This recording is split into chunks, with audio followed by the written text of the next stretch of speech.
아메병에는 경영 철학을 근간으로 해서 조직을 세분화시키고 세분화에 되어 있는 조직들끼리 사내 매매를 시키고 월 한 번씩 시간이라는 가장 공평한 단위로 채산을 만들고 그것을 시간당 채산세라고 얘기합니다.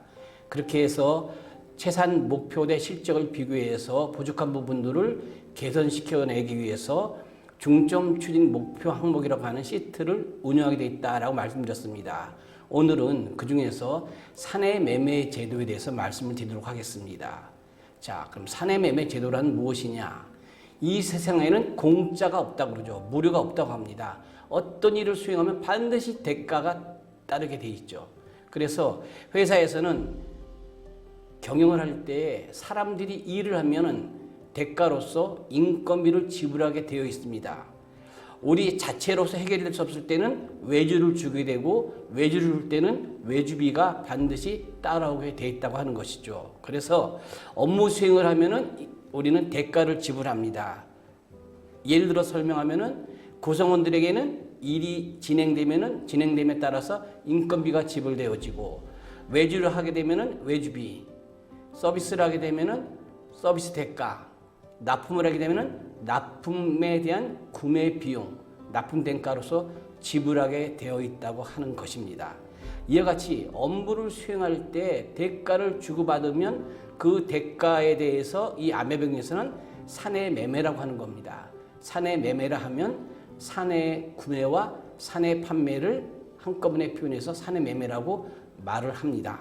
자, 그러면 이 사내 매매라고 하는 것은 부서와 부서 사이에 업무 지원이 상호작용되었을 때 주고받은 업무 지원에 따른 대가를 지불하게 되어 있는데 서비스를 하는 조직에서는 자기가 서비스를 하기 위해서 발생되는 원가에 적정 이익을 더해서 상대방에게 서비스를 판매합니다. 이것을 사내 판매라고 얘기하고 서비스를 구매한 측에서는 사내 구매라고 이야기를 한다고 하는 것이죠. 그래서 모든 부서들은 한 부서하고 서비스를 주고받을 때는 한 부서와 그 해당되는 부서 사이에서는 100% 업무 지원 비율이 적용되는 것이고 예를 들어서 두 부서와 거래를 할 때 두 부서의 서비스를 지원할 때에 뭐 30%, 70% 서비스 비율이 달라지면은 한 부서에는 30%, 또 한 부서에는 70%의 업무 지원 비율, 거래 비율을 설정돼서 사내 매매를 하게 됐다 하는 것이죠. 그러면 이 거래할 때 원가의 업무 지원 비율을 곱해서 이제 적정 원가를 그쪽에다가 할당시키게 되어 있는데 원가라고 하면은 어떤 것인가? 원가는 크게 인건비, 속임비, 직접비 이렇게 많이들 얘기합니다.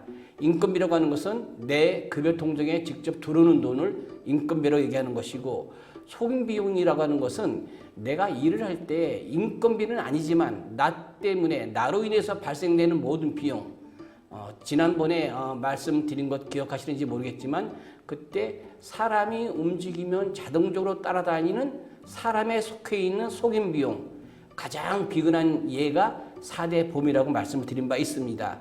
이 인건비와 소임비용을 우리는 인간관계 비용이라고 별도로 칭을 합니다. 호칭을 붙여서 표현합니다. 그러면 이 인간관계 비용인 인건비와 속임비용에 사람과 관계되지 않고 직접 지출되어지는 비용이라고 해서 우리는 직접비라고 얘기합니다. 그래서 이 직접비를 더하면 이 아메바가 자체적으로 갖고 있는 자체 원가라고 표현하고 있고 그다음에 일을 할 때는 우리 힘만 갖고 되지 않습니다. 외주의 도움을 외부의 도움을 받을 때 외주비, 외주 구매 원가가 발생되어지죠. 또한 우리 부서의 힘으로 안 될 때 외부는 아니지만 우리 내부의 다른 부서의 도움을 내가 또 받을 때는 내부의 부서로 인한 구매 원가가 발생되어집니다. 그래서 자체 원가의 구매 원가, 이 구매 원가는 외주비가 될 수도 있고 사내의 다른 부서의 서비스, 우리 부서를 향한 서비스 원가가 될 수도 있습니다. 이것을 더해서 자체 원가 플러스 구매 원가 하면은 실제적으로 우리가 거래를 해야 될 총 판매 원가가 결정되어집니다. 이 판매 원가에 각각의 다른 부서에 대한 업무의 공헌도, 업무 지원 비율을 곱해서 적정 거래 가격을 산출한 다음에 거기다가 상호 합의한 적정 이익, 마진이라고 그러죠. 수수료라고 할 수도 있습니다. 이것을 더해서 최종 거래 가격을 만들어서 사내 매매를 실시하게 됩니다. 그러면 영업에서는 이제 계약해서 수주를 하게 되면은 비영업 부문, 영업을 직접적으로 지원하는 비영업 부분에서 업무를 주고받을 때 이 영업 부분에서는 비영업 부분, 나를 지원하는 비영업 부분의 서비스를 받을 때 그 서비스를 구매한다. 그래서 사내 구매라고 하는 것이 만들어지고, 또 직접 지원 부분은 영업에 자기가 서비스를 파는 거기 때문에 사내 판매라고 하는 용어를 표현한다라는 것이죠.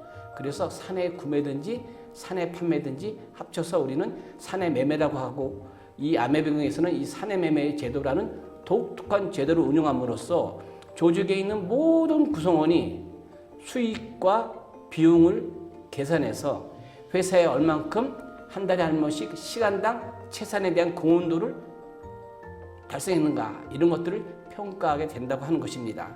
그래서 업무를 지원하는 부서는 사내 판매를 하고, 업무를 지원받은 부서는 사내 구매를 하고, 이것을 사내 매매라고 일컫습니다. 자, 그러면 이 사내 매매라고 하는 것이 어떤 배경하에서 사내 매매가 필요한 것인지 설명드리도록 하겠습니다. 사내 매매를 하는 부서가 두 부서로 나눠지지 않고 한 부서로 형성되어 있을 때는 그 부서 내에서 발생하는 모든 수익과 비용은 그 한 부서로 기속되게 되어 있습니다.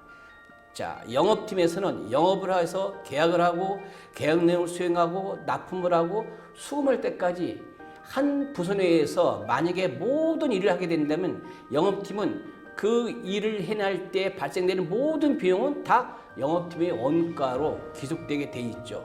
업무 수행 시 발생하는 모든 원가는 그 영업팀의 최종 원가가 되는 겁니다. 그러면 이익은 어떻게 되는 것인가? 우리가 계약을 해서 매출을 일으키면 그 매출을 달성하기 위해서 들어가는 모든 원가를 제한 이익이 영업팀의 이익이라고 하는 것이죠. 그래서 영업팀의 영업하는 기능과 영업 관련 직접적인 서비스 기능이 한 부서 내에 있을 때는 그 부서 내에서 발생하는 모든 비용과 모든 이익은 한 부서인 그 영업팀의 비용과 이익으로 처리됩니다. 그런데 만약에 이제 조직이 커져서 한 부서 내에 영업 기능과 영업 수행 결과 직접 매출을 일으키는 일들을 수행하는 이 모든 기능이 한 부서에 있지 않고 두 부서로 나눠질 때는 영업한 부서와 지원하는 부서 사이에 수익과 이익이라고 하는 그 간격이 생깁니다. 이른바 불균형이 생긴다고 하는 것이죠.